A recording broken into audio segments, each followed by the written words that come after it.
Toute la rédaction de TV Liberté se mobilise pour financer notre budget. À mon tour de vous solliciter, aidez-nous à lancer toutes nos forces dans la bataille. Parce que TV Liberté est indépendante, nous avons besoin de vous tous. Si vous aimez notre émission Politique Éco, c'est le moment d'agir. Pour vos idées et votre avenir, faire un don sur tvl.fr, c'est incarner la rébellion au quotidien.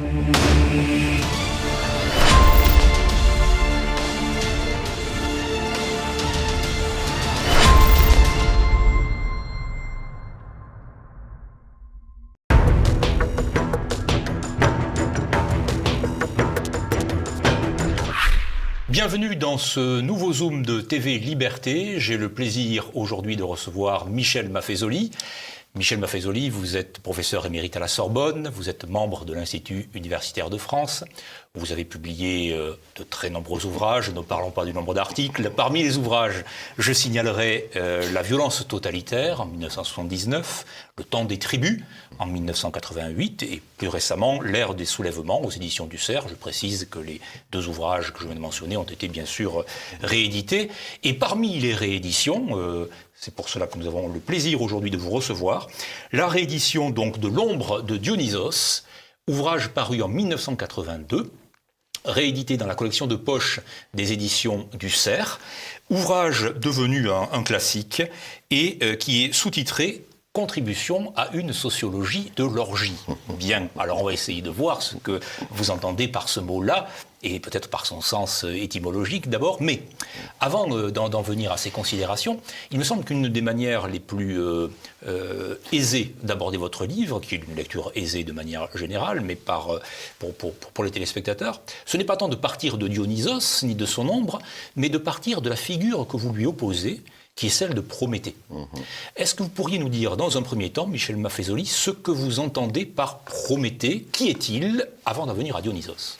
Bon, pour le dire en des termes, j'allais dire simples, quand Durkheim montre, puisque j'ai occupé sa chaire pendant longtemps à la Sorbonne, je suis obligé de lui rendre quelques hommages, montre qu'il y a dans toutes les époques une figure emblématique, qui est contaminatrice, qui est la figure dominante d'un moment donné. Et dans le fond, m'inspirant, je dois le dire, de Nietzsche, par exemple, en philosophie, de Walter Pater en histoire de l'art, de Karl Mannheim, un sociologue allemand, je considérais qu'il y avait des grandes époques et que la modernité, pour moi qui commence avec le XVIIe siècle et qui s'achève vers la moitié du XXe siècle, était dominée par cette figure prométhéenne. Oui. Alors, on peut changer, soit figure prométhéenne, soit apollinienne. Mais enfin, disons, il y a des proximités entre les deux.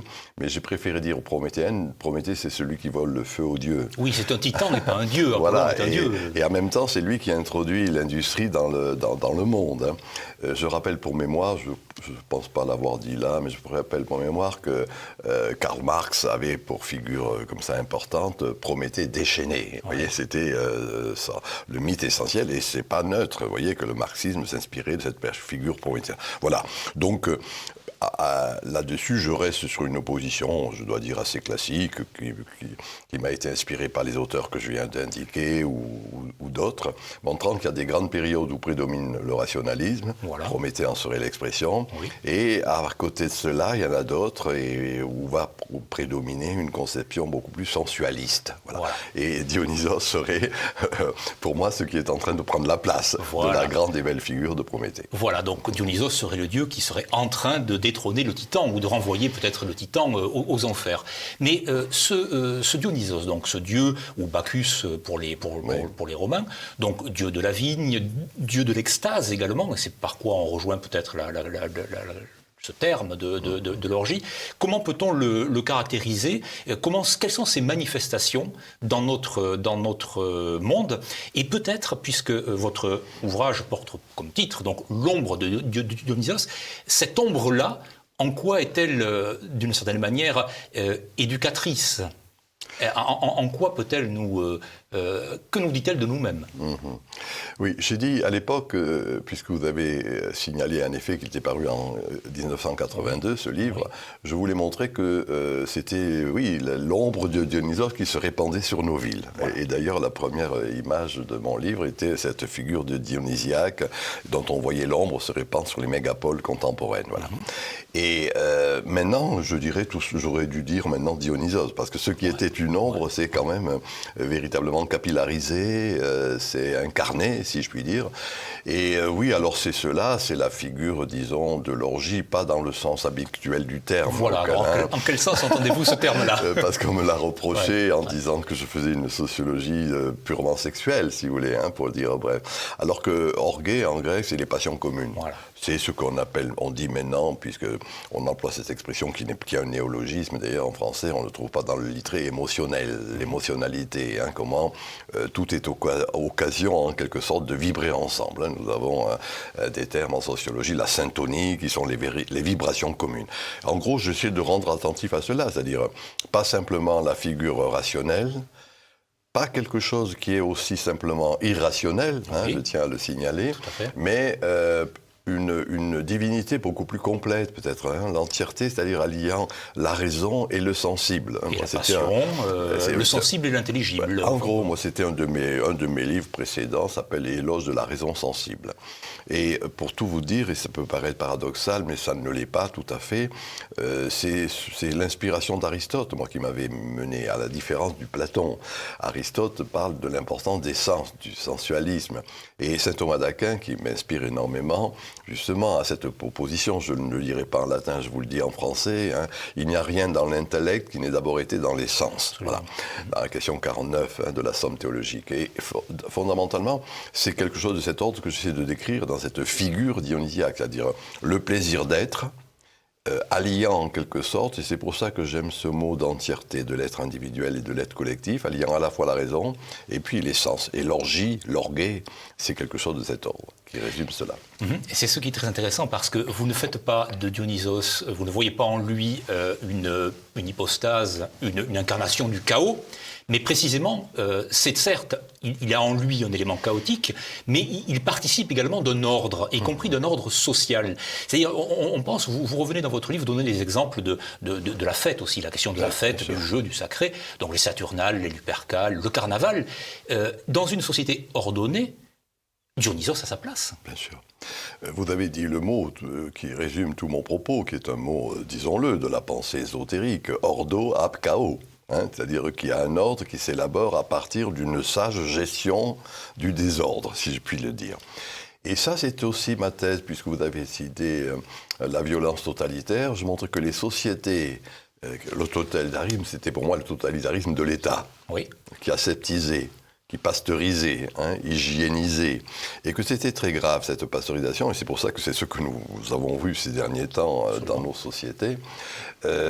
Le mythe dionysiaque mérite attention. Cadmos, c'est la fond de la ville de Thèbes. Il cède la gestion de la cité à son premier petit-fils qui est Penthée, qui est le technocrate du moment, l'énarque. Et le mythe commence là. La cité a rajouté le fait de ne plus mourir de faim par celui de mourir d'ennui. Je ne dirais pas plus grossièrement, mais il y a quelque chose à attendre.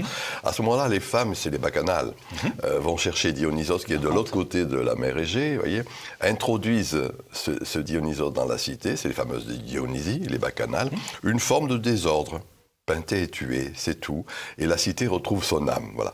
Et le maître mot de tout cela, c'est qu'une société équilibrée, ordonnée, vous avez employé ce mot, c'est ritualiser, homéopathiser la violence et non pas la dénier, voilà. Et voilà pour moi ce qui est une belle figure, je dirais, de l'entièreté, encore une fois. Tout à fait. Là-dessus, c'est-à-dire, ne déniant pas les formes de violence, nous sommes des animaux humains, l'animal humain est un animal aussi, voilà. Et qu'en déniant l'animalité, Heidegger l'a bien montré, on risque d'aboutir à la bestialité. Les camps nazis ou les camps russes en sont l'expression, en quelque sorte, au siècle dernier.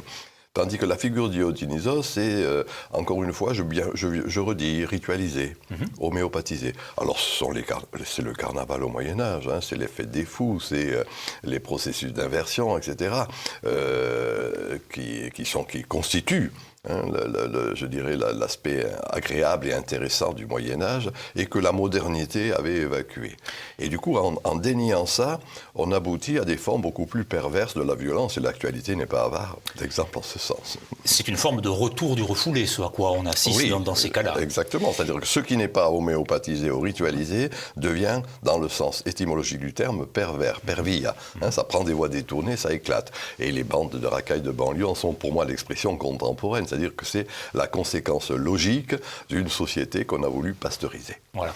Et alors, pasteurisation de la société, donc dans la modernité, comment expliquez-vous cette emprise, ce verrouillage que la modernité prométhéenne donc, a opéré sur l'ensemble de la société? Pourquoi, comment un tel processus de rationalisation, d'hyper-rationalisation dans tous les domaines, techniques, scientifiques, de la machinerie, y compris de la robotique aujourd'hui, de l'homme, enfin, juridique bien sûr, comment expliquez-vous cette emprise totalitaire peut-être, de la rationalisation et comment le dionysiaque est-il parvenu à inscrire une brèche dans ce mur? Vous voyez, prenons l'époque. Mon hypothèse, moi, c'est qu'il y a des époques successives. Bon. L'époque précédente de la nôtre, la Renaissance, Florence la Belle, qui était la ville-monde, il y avait une conjonction. Il y avait bien sûr la raison, mais il y avait aussi les poètes, les sculpteurs, les musiciens, etc., rentrant dans une espèce de conjonction.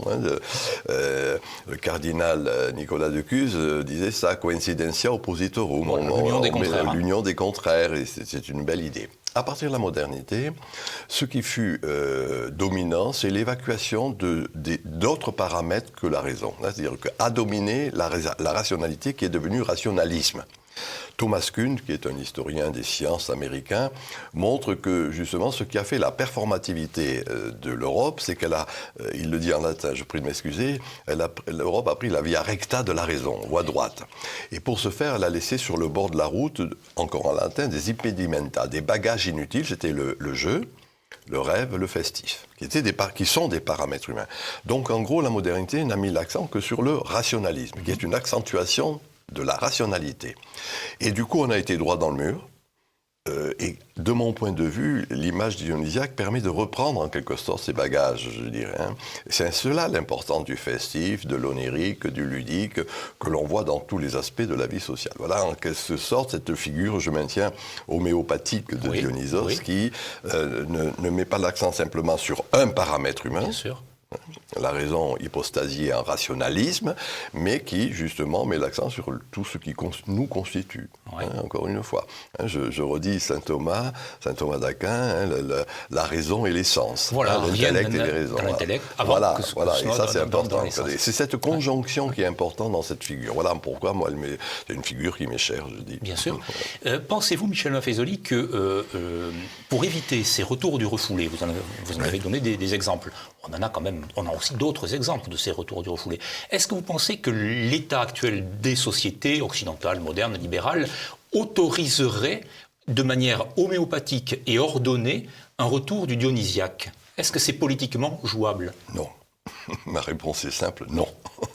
Parce que l'élite au pouvoir, d'ailleurs, soyons clairs, gauche et droite confondues, de ce point de vue, continue à rester, qu'on le veuille ou non, sur la grande idée moderne, sur les grandes valeurs modernes, progressisme, rationalisme, laïcité, contrat social, on pourrait trouver d'autres mots qui sont actuellement des incantations, mais il reste là-dessus. Les astrophysiciens disent qu'on voit pendant longtemps la lumière d'une étoile morte. Voilà. Et bien dans le fond, ceux qui ont le pouvoir actuellement restent sur ces mots un peu incantatoires, qu'ils disent attirent ce que j'appelle moi des Niagara d'eau tiède de bons sentiments, voilà, qui est le discours officiel, et soyons clairs, des politiques, des journalistes, des divers experts, etc. De l'université même. Eh bien, je le pense aussi, mais c'est une catastrophe. Bon. Et donc, cela reste. Mais moi, dans mon livre, excusez-moi encore, La violence totalitaire, je fais une distinction essentielle entre le pouvoir et la puissance. Et le pouvoir, c'est ce que je viens de dire, c'est-à-dire ceux qui ont actuellement le pouvoir, les institutions, ce qui est institué. Et or, de plus en plus, on voit l'importance de l'instituant, de la puissance. Pour moi, encore une fois, qui vient du peuple. Là encore, permettez-moi de citer saint Thomas d'Aquin, « Aunis autoritas a populo », toute l'autorité vient du peuple. Alors, les pouvoirs, non, restent sur les grandes valeurs modernes, alors qu'il y a une poussée dans le sens simple du terme actuellement. En particulier, c'est intéressant chez les jeunes générations, mais pas que. Et Dionysos est une figure qui, d'une certaine manière, d'un peu, si je dis cela dans le sens stendhalien, cristallise. Quand Stendhal parle de l'amour, il dit il y a une Homère et puis il y a une cristallisation, le cristal. Eh bien, moi, de mon point de vue, il y a actuellement une Homère, une puissance populaire qui est là, et la figure de Dionysos est une forme de cristallisation de cela. Donc, si je me résume, non, le pouvoir en place n'acceptera pas d'intégrer ces valeurs, parce qu'elles sont par trop alternatives à ce qu'ils représentent. À leur intérêt, à son intérêt. Bien évidemment. Alors qu'il y a il faut y être attentif, c'est ce que j'avais dit dans l'ère des soulèvements, il y a une poussée, on va dire. Voilà. On ne sait pas quelle forme ça prendra, mais en tout cas, la figure de Dionysos à mon sens, peut nous aider à comprendre cette poussée. Voilà. Tout à fait. Et alors, parmi les paradigmes prométhéens de la modernité, vous avez cité donc le rationalisme, il y a aussi l'individualisme, bien sûr. Oui. A contrario, dans cette puissance, donc on parle de pouvoir, mais dans cette puissance dionysiaque, il y a l'idée, c'est ce que vous dites, d'une reconstitution organique ou organiciste de la société, du monde, des communautés, et donc de la prévalence, ou du retour de la prévalence d'une vision holistique, c'est-à-dire globale, totale, communautaire de la société. Comment se manifeste-t-elle concrètement aujourd'hui ? Alors, si vous voulez, là encore, c'est une de mes dadas, le temps des tribus. Oui, c'est attentif à cela. Enfin, un panorama de votre œuvre, vous voyez, à l'époque, c'est une introduction. Et oui, moi je pense qu'il y a, même si cela fait peur, c'est vrai, il y a quelque chose qui est en train de dépasser l'individualisme. Alors qu'on reste sur cette idée de l'individualisme épistémologique, c'est-à-dire l'idée cartésienne, je pense donc je suis, c'est l'autonomie de Jean-Jacques Rousseau, autonomos, je suis ma propre loi, c'est le fameux contrat social, c'est la réforme protestante, c'est Luther. Le libre examen. Exactement, la seule la foi à partir de la Bible étant traduite en langue profane, Gutenberg la diffusant, tout un chacun a une voix directe à son Dieu, il n'y a pas besoin d'un clergé qui interprète, etc. Voilà. Donc ça, vous avez raison, ça c'est pour moi, je le dis souvent, l'individualisme et là, avec le rationalisme et le progressisme, le trépied de la modernité. Et là, il se trouve, je vais encore citer Heidegger, qui pour moi est un inspirateur, on est en train de passer de l'ère du jeu à l'ère du nous. Alors voilà, c'est les communautés, et la classe au pouvoir a tellement peur de cela qu'elle va parler de communautarisme. Par exemple, avec une méfiance, comme on dit le populisme quand on a peur du peuple, on va dire le communautarisme quand on a peur de ces communautés. Or, il se trouve qu'il y a une multiplicité de ces communautés. Moi, mon hypothèse de la tribu à l'époque, c'était, quand les ethnologues nous parlaient de la tribu, dans les jungles stricto sensu, c'était les formes de serrer les coudes, lutter contre l'adversité animalière, végétale, d'autres tribus, etc. Et pour moi, dans ces jungles de pierre, que sont nos mégapoles postmodernes, la tribu, Internet aidant, il ne faut pas l'oublier, permet de serrer les coudes et de se retrouver en communauté. Voilà, en gros, c'est Dionysos, pour moi, c'est cette figure, en effet, de la belle communauté. Je parle actuellement d'un idéal communautaire en gestation. Vous voyez, pour montrer, je dis bien idéal, une tension, en quelque sorte, qui fait qu'on n'est plus dans la République une et indivisible, qui fut la grande idée du 19e. Voilà, exactement. Mais une res publica, la chose publique, si vous voulez, où vont s'ajuster tant bien que mal les diverses communautés, tribus, groupes, peu importe les termes là-dessus, je n'ai pas de fétichisme particulier. Et la figure de Dionysos, c'est bien ce nous. C'est bien ce nous généreux, parce que c'est Internet aidant, puisque je l'ai dit. Le nous, c'est des mots un peu archaïques, solidarité, entraide, générosité, bénévolence. Vous voyez, ce sont ces éléments-là qui traduisent, de mon point de vue, ce retour, et le mot que vous avez employé me convient bien, ce retour d'une perspective holistique. Voilà. Le tout, la globalité, etc. Si on s'attarde un peu sur cette question de l'ombre de Dionysos, on a vu Dionysos, l'ombre. Bon, Dionysos a un côté nocturne. C'est le moins qu'on puisse dire. Vous consacrez de très belles pages à la nuit, d'ailleurs, à la nuit dans le poème, à la nuit dans d'autres. Ces aspects, alors plus nocturnes, ces aspects peut-être plus violents, ces aspects plus déchirants, plus purificateurs peut-être. Quels sont-ils et comment le dionysiaque permet de les, en tant que totalité précisément, comment l'élément apollinien, disons l'élément ordonné du dionysiaque, permet de les maîtriser, de les... D'abord, comment les pense-t-il, ces moments de nuit, et comment peut-on les les orchestrer avec un ensemble? Bon, vous savez que mon maître Gilbert Durand a montré qu'il y avait ce qu'il appelait le régime diurne de l'imaginaire et régime nocturne de l'imaginaire. Bien. Je lisais Berdiaïev qui reprend aussi, ou plutôt qui avait développé des idées de cet ordre en montrant les changements d'époque. L'époque moderne, c'est le régime diurne de l'imaginaire. C'est ce rationalisme dont on a parlé, cette grande tension progressiste, en quelque sorte, voilà, vers l'avenir. C'est ce qui a dominé le grand schéma socialo-marxiste. En gros, si vous voulez, qui contamine à bien des égards beaucoup de pensées, encore une fois, actuellement en France. Et le schéma libéral aussi. Oui, bien sûr, je le connais moins, mais enfin, en effet, bon, c'est pareil. Alors que, de mon point de vue actuellement, il y a ce régime nocturne qui revient. Dionysos en étant la figure emblématique, là encore, voilà. Mais régime nocturne, ça ne veut pas dire que tout est noir, ça veut dire, si vous voulez, qu'il y a l'intégration, justement, puisqu'on a parlé de cela, des sens, de quelque chose qui n'est pas, vous voyez, de l'ombre. C'est ce que vous appelleriez la part du diable, Michel Maffezoli. En bref, oui, c'était en effet un des titres de mes livres, et puis beaucoup de bons auteurs ont montré qu'il y avait cela, Georges Bataille, La part maudite, L'instant obscur de Hans Bloch. Enfin, c'est-à-dire, encore une fois, on ne peut pas dénier ce qui nous constitue dans l'animalité qui est la nôtre. Et que c'est justement si on sait à la fois l'intégrer et la ritualiser et l'homéopathiser, en quelque sorte, qu'on évite que ça devienne le pire, que ça devienne pervers, que ce soit exagéré. Voilà, en gros, c'est cette figure-là, je dirais une sagesse humaine. Et même, pour moi, une sagesse populaire avant tout. C'est ça qui est très frappant, parce que sagesse humaine, sagesse populaire, d'ailleurs, c'est très beau, parce que vous avez dédié cet ouvrage à votre père. Et oui, c'est vrai. Et c'est particulièrement beau, parce que, voilà, je vous cite de la dédicace, à la mémoire de mon père, mineur de fond, à partir de l'âge de 14 ans, qui a payé un lourd tribut à l'idéologie prométhéenne. Oui, c'est vrai, oui. Alors, mais c'est très révélateur, c'est très beau, parce que la mine, évidemment, c'est un côté obscur aussi, mais pour le coup, alors très... Mais comment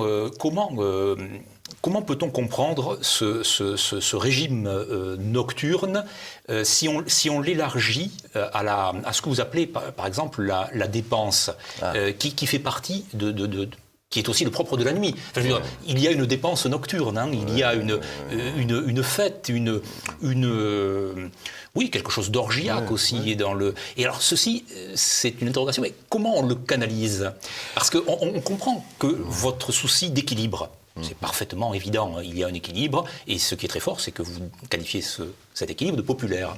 Mais comment peut-on le maîtriser? Comment peut-on l'apprivoiser? Bon, alors puisque vous avez cité cette référence à mon père... Qui est très touchante et très belle, et elle ouvre votre livre, je trouve que c'est tout à fait c'était judicieux. Le moment où j'étais nommé à la Sorbonne d'ailleurs, qu'il est mort le pauvre. Bon, et donc dans mon petit village de mineurs, du sud de la France, dans les Cévennes, où je suis né, où je vais encore souvent, il y avait la mine. Et on savait qu'il y avait la mort, et on savait qu'il y avait des accidents. Quand la sirène sonnait, on entendait, vous voyez, voilà, tout ça bien. Et en même temps, et c'est ça qui est intéressant, c'était le moment des fêtes extraordinaires. La Sainte-Barbe, par exemple, le 4 décembre, qui était la patronne des mineurs, était une semaine entière, si vous voulez, d'orgiasme, j'allais dire, de débridement ludique, festif, etc. Voilà un peu la liaison, vous voyez, c'est-à-dire que il y a toujours cette acceptation. La mort est là, c'est la finitude. Le tragique. Le tragique sous ses diverses modulations. Et dans le fond, là encore, une manière de ritualiser, de se faire avec. Mon propos, c'est faire avec. La sagesse populaire auquel je suis attentif, et c'est ça la notion de dépense que vous avez dit, de bataille, qui perd gagne. Vous voyez, enfin, on trouve des quantités de petites formules de cet ordre, et c'est bien plus beau quand c'est inutile. Enfin, on pourrait trouver des quantités de petites formules de cet ordre qui ne font que traduire, dans le fond, ce que je viens de dire. On fait avec ce qui est. C'est pas une logique, restons nietzschéens de ce point de vue. Nietzsche montrait qu'il faut se méfier de la logique du devoir-être, ce que doit être le monde à partir d'une création abstraite, un peu platonicienne d'ailleurs. Alors que être ce qui est, c'est-à-dire il faut s'accorder à ce qui est, ça a été repris par Max Weber, moi-même, c'est le fil rouge de mon travail, c'est encore une fois s'ajuster. À l'ordre du monde. À ce qui est là, oui, l'ordre des choses, disons-le simplement. Alors que ce qui est le wokisme actuellement, pour ne pas le nommer, c'est les formes caricaturales des Lumières, fondamentalement. C'est-à-dire qu'on oublie qu'il y a des devoirs et on ne pense qu'aux droits. Les droits de l'homme, machin chose, etc. Les droits de toutes les minorités. Oui, exactement, mais qui ne font que pousser jusqu'au bout une logique, encore une fois, de droits de l'homme. Alors c'est en fonction d'une race, en fonction d'un sexe, en fonction d'une couleur de peau, etc. Peu importe.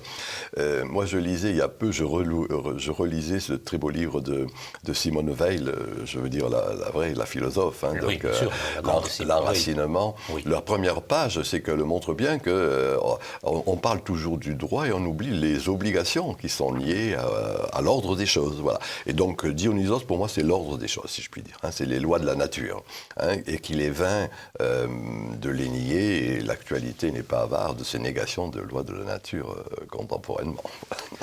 Merci beaucoup, Michel Maffezoli. Je rappelle le titre de votre ouvrage, L'ombre de Dionysos. C'est aux éditions du Cerf dans une collection de poche. Et vous nous avez fait entendre donc cette nécessité de s'ajuster à l'ordre du monde et avec Simone Weil de tenir compte des besoins de l'âme également et de l'enracinement. Merci beaucoup pour cette lecture et pour votre intervention. À une prochaine fois pour un prochain Zoom. Merci beaucoup.